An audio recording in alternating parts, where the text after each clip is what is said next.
Bonjour, privet, shalom y hola a todos ustedes, podcasters, viajeros y oyentes. Ya sea que estés cocinando, limpiando, caminando, pintando, manejando, estudiando o sentado en tu casa quizás, quédate con nosotros y disfruta de un buen relato.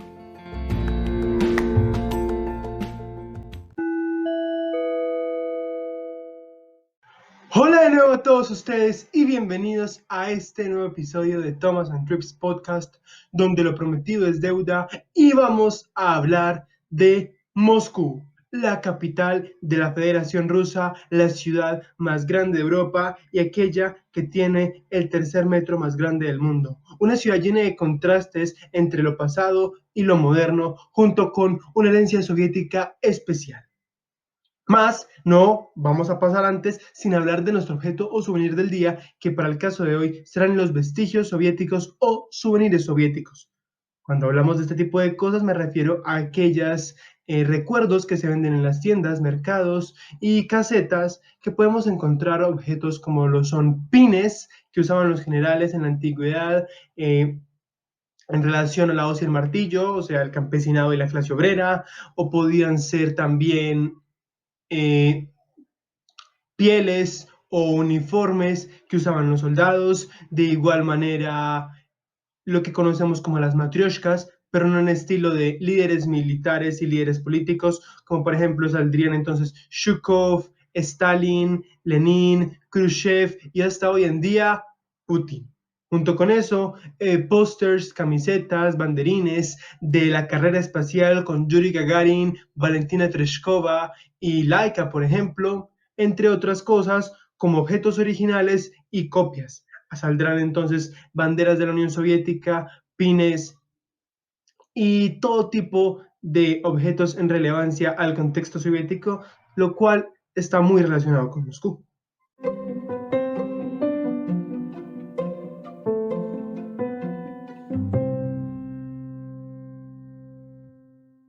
Ahora nos preguntamos, Moscú, ¿por qué Moscú? ¿Por qué visitar Moscú y hablar de Moscú si muchos dicen que San Petersburgo es la ciudad más bonita?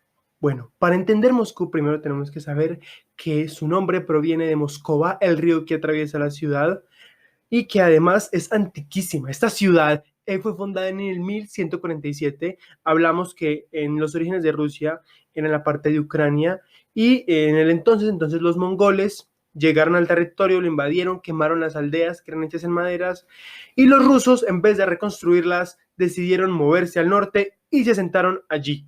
Moscú nace en el Kremlin, este es el centro de la ciudad, el corazón donde se fundó, allí estuvo el primer asentamiento. Y bueno, Kremlin significa muralla. Kremlin de Moscú, la muralla de Moscú, de lo que hablaremos un poco después.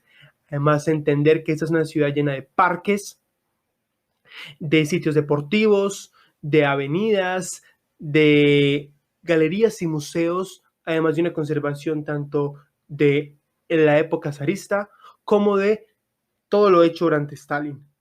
Este será el contexto para hablar de una ciudad tan fascinante como esta, que en todo rincón tiene algo que mostrar.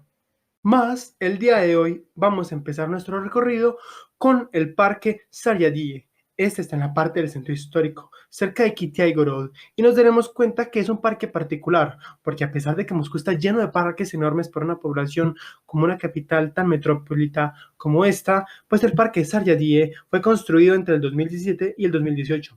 Es particular porque una de sus características es el hecho de que en sus 3 hectáreas busca mostrar las diferentes hábitats y climas de Rusia. Entonces estará la tundra, estará la estepa, los bosques, los humedales y además veremos iglesias bastante hermosas, coloridas, de las cuales hablaremos después. Junto con eso está el centro mediático, está el pabellón Saryadie, hay otros museos y un hermoso mirador moderno en vidrio sobre el río Moscova, el cual nos permite coger una panorámica de lo que será este centro histórico. Todo esto como una antesala para llegar a una de las visitas más icónicas de nuestro recorrido de hoy, el Kremlin. Como bien ya se dijo, es traducido como fortaleza. El Kremlin de Moscú fue el primer asentamiento que hubo en la ciudad y actualmente la residencia del mayor poder político del país. Aquí es donde está toda la sede del gobierno, el Senado y el lugar específicamente donde trabaja el presidente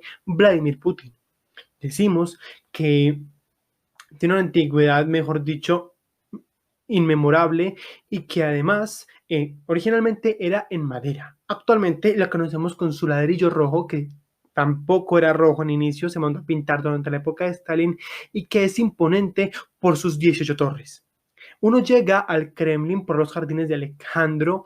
Esto es algo hermoso porque está lleno de picnics, los niños corriendo, la gente caminando entre las flores. Bastante agradable. Allí va a estar la tumba del soldado desconocido, este memorial que vamos a ver en diferentes ciudades a nivel europeo que hacen memoria a las víctimas de la Segunda Guerra Mundial. Y también vamos a ver las ciudades heroicas. Estas son las que tuvieron más renombre durante este tiempo de la guerra. Saldrán entonces a la luz Yalta, Kiev, Lviv, Odessa, Sebastopol y muchas otras. Además, es bueno decir que el Kremlin es una residencia abierta al público. Tiene diferentes tipos de entrada y está abierto la mayoría de los días de la semana durante todo el tiempo. Para hablar del Kremlin, entonces, luego de reservar la entrada que se encuentra allí cerca de los jardines de Alexander, uno se dará cuenta que estarán entonces a manos de la audioguía, una audioguía espectacular, porque es la que te ilustrará por cada uno de los lugares que se conocen dentro de la fortaleza. Como es un centro político, uno sí puede ver los diferentes edificios, que el teatro, que el edificio del Senado, pero lo que se puede conocer es la parte de la Plaza de las Catedrales, los jardines y la armería. Cuando hablamos de la Plaza de las Catedrales, vamos a referirnos a hermosos lugares como son la Catedral de la Dormición. Esta es la más antigua del recinto del Kremlin. Estamos hablando de cientos de años de antigüedad y una de las más hermosas porque en su fachada tiene unos frescos y era la entrada triunfal para los matrimonios y para las coronaciones de los zares. Allí era donde se hacía esto. Hablamos también de la Catedral del Arcángel, esta era donde acostumbraban entrar los zares y las zarinas, además de que fue sitio en el cual se dio el asesinato de uno de los hijos de Iván el Terrible. Tiene 300 años de antigüedad. Y la Catedral de la Anunciación. Esta tiene unos hermosos frescos en el interior, un trabajo hecho por Teófanes el Griego y Andrei Rublev. Estas iglesias ortodoxas van a estar completamente conservadas en su interior, como ya se mencionó en el contexto de San Petersburgo. Todas las paredes están pintadas, están llenos de iconos, son de varios niveles algunas de ellas, y por eso cuando hablamos de niveles también vamos a mencionar que en la Plaza de las Catedrales está el campanario de Iván el Terrible. Esta es una torre de color blanca con cúpulas doradas. Esta es la que fuera del Kremlin, desde otros lugares de la ciudad, desde lo más vistoso en su interior, son 137 escalones y uno allí ve unas galerías de lo más hermoso. Junto con eso entonces está la parte de la armería. La armería es un edificio en el cual están recopilados muchos de los tesoros de los zares, vestidos, huevos Fabergé, joyas, bueno, todos estos tesoros que durante la época soviética no se destruyeron, porque como menciono, esta fue residencia de los zares. Originalmente, cuando vivían en Moscú, luego sabemos que hubo el traslado a San Petersburgo, pero cuando vivían en Moscú, esta era su residencia. Y lo que sucede es que durante la época soviética muchos de los edificios fueron destruidos, las catedrales fueron demolidas y las que quedan fue porque, bueno, a Stalin le tuvo misericordia esa parte de la fe. Más, en sus restos se conservan sitios como este.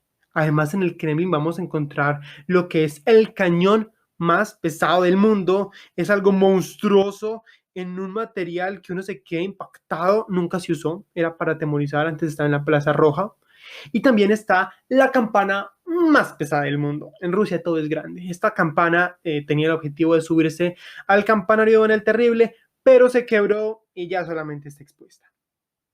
El Kremlin es precioso porque no solamente es la representación del poder político, sino la parte religiosa muy importante en el contexto ruso. Tiene varias entradas, una que sale a la Plaza Roja, la otra que sale a los Jardines de Alexander, y bueno, uno puede ver las diferentes torres que hay en el contexto. Además, algo que me sorprendió fue el hecho que al estar en la Plaza de las Catedrales hay un momento donde, al igual que en San Petersburgo, aquí hacen un desfile, pasan todos los soldados, la orquesta, es algo hermoso, coordinación con caballos, magnífico y además sorpresivo porque también hacen un momento un disparo al aire y todo el mundo se queda estupefacto. Esto es un comienzo de entender que esta residencia política con una concentración de poder, de historia. Unos dicen que tiene muchos misterios, como es la línea de metro número 2, aquella en la cual estaba provista como una salida de escape del Kremlin a las afueras de Moscú. Y bueno, otros secretos. Y si no es suficiente con el Kremlin, que es una de las atracciones más icónicas de Moscú, más famosas, más visitadas, y que con solo 500 rublos pues te da una visión histórica gigante, hay que hablar de Krasnaya Ploshad, que se traduce como Plaza Roja, la plaza más famosa de Moscú y quizá de toda Rusia.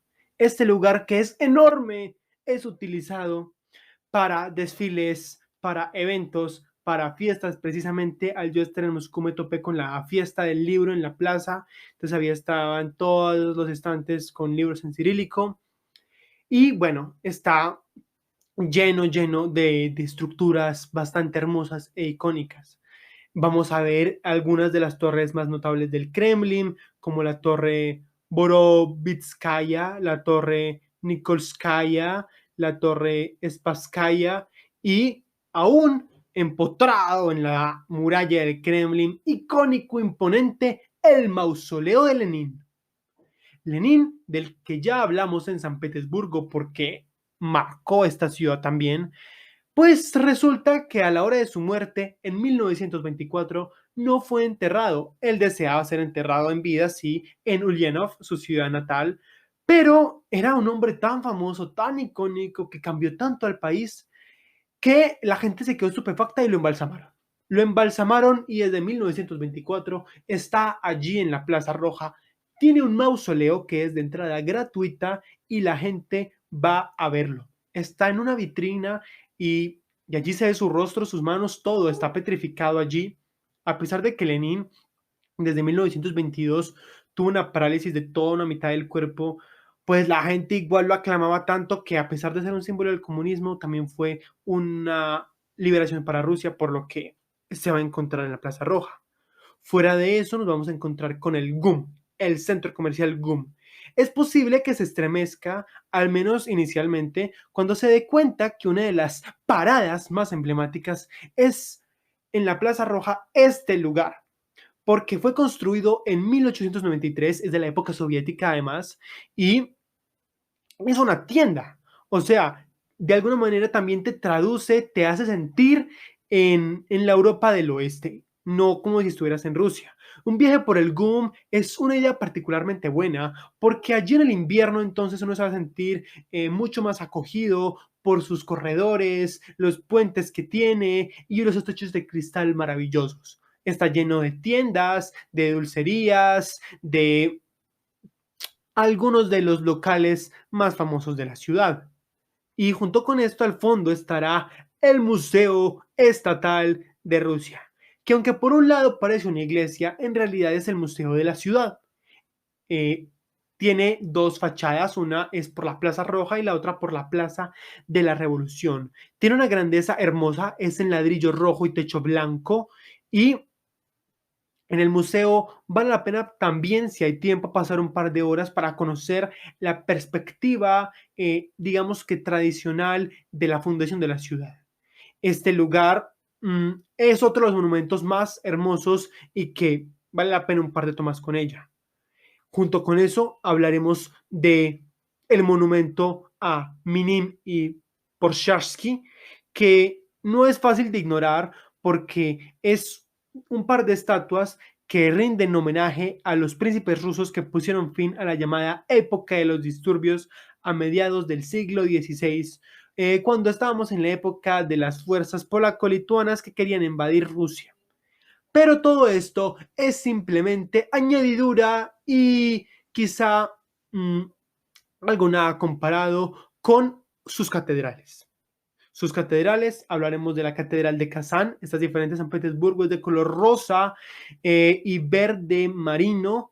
Es del siglo XVII. Se encuentra al norte de la plaza, cerca del GUM y del Museo Ruso. Pero la iglesia, la catedral de la que vamos a hablar es de San Basilio. San Basilio es el tesoro del país, el tesoro de la ciudad, es con lo que reconocemos a Rusia. ¿Por qué? Porque es que esta iglesia es descomunal en color, en forma, en tamaño. Cuando hablamos de Cristo Salvador en la sangre derramada en San Petersburgo, nos dimos cuenta que también era una joya que era imposible comparar con alguna otra cosa vista en el mundo. Y eso es San Basilio, esta catedral que está compuesta por este montón de cúpulas de colores, creada en 1555 a 1561, que parece salida de Disneylandia o de Candy Crush. Era originalmente llamada la Iglesia de la Intercesión de la Virgen. Es una de las más grandes de la ciudad y también fue en honor a la Trinidad y a San Cipriano y San Justina. Hablamos de esta iglesia porque Iván el Terrible la mandó a construir luego de algunas de sus victorias y que se convierte en San Basilio porque se dice que allí enterraron a dicho santo. Hoy en día es uno de los sitios más particulares y a los que es obligadísimo entrar. ¿Por qué?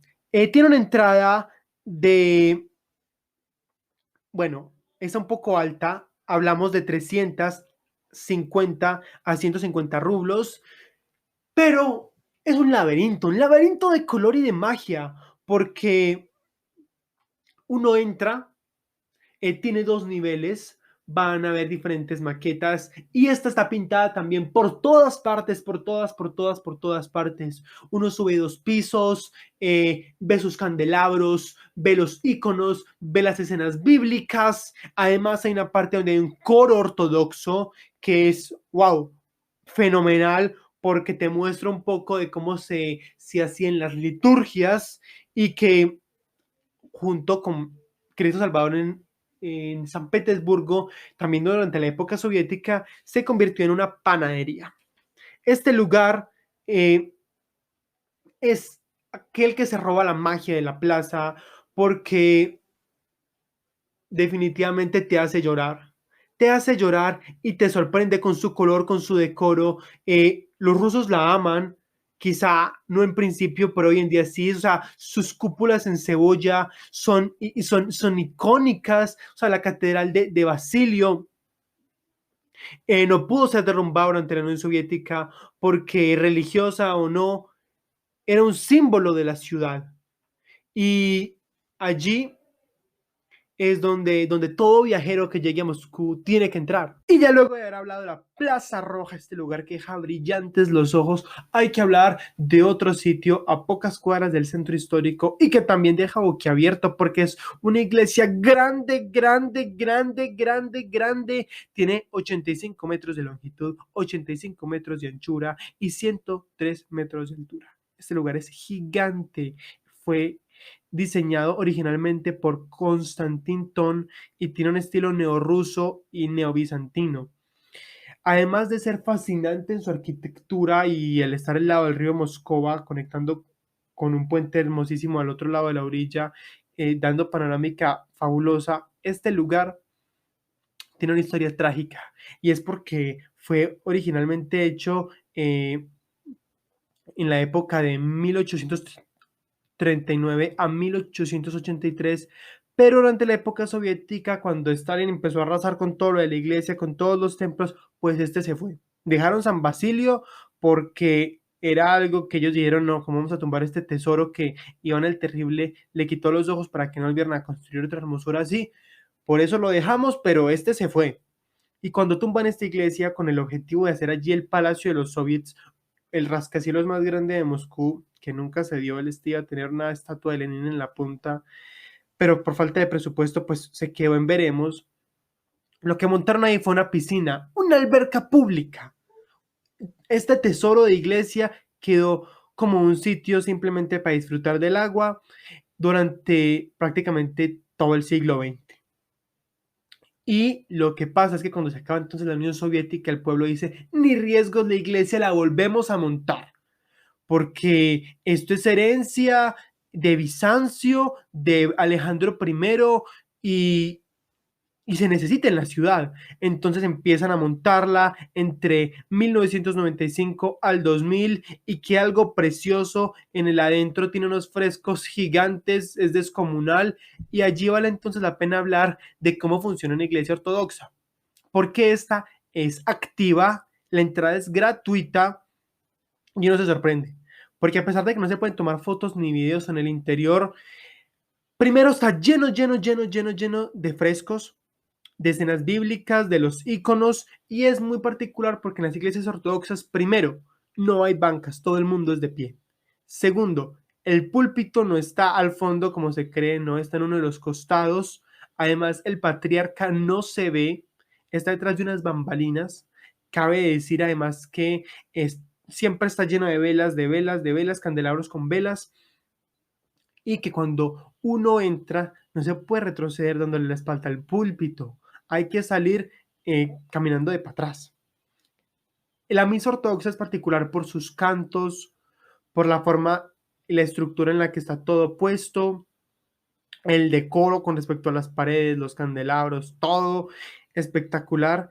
Y esto es tan ceremonioso, tan especial, que será con lo que terminaremos este episodio para luego seguirnos enseñando en una Moscú maravillosa de música, cultura, arquitectura y legado soviético.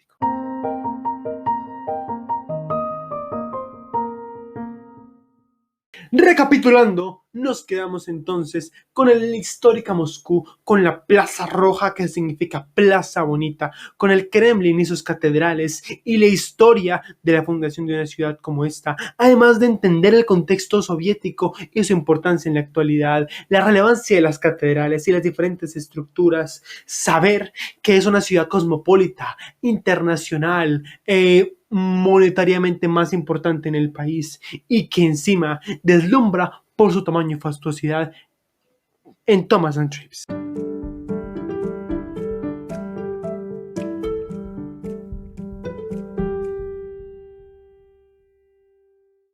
Y previo a cerrar en nuestro minuto histórico, entonces vamos a recordar que hoy, 9 de marzo, en 1961, el Sputnik número 9 lleva a la perra Chermuska al espacio. El Sputnik número 9 es la nave espacial Vostok, la número 4 de una serie de naves que fueron diseñadas como precursores para vuelos espaciales. Estos eran vuelos no tripulados y que usaban perros como Chermuska para probar de que si los animales eran capaces de resistir, pues posteriormente los humanos también. Estas fueron pruebas que se hicieron durante los años 1950 a 1960 y donde hubo perros, ratones, bueno, múltiples animales, y que bueno, fue gracias a estas pruebas que luego hablaremos de otros como Laika, que volvió del espacio, o posteriormente de Yuri Gagarin, el primer hombre que viajó al espacio, y todo esto un antecedente que luego comentaremos un poco más a fondo en siguientes capítulos.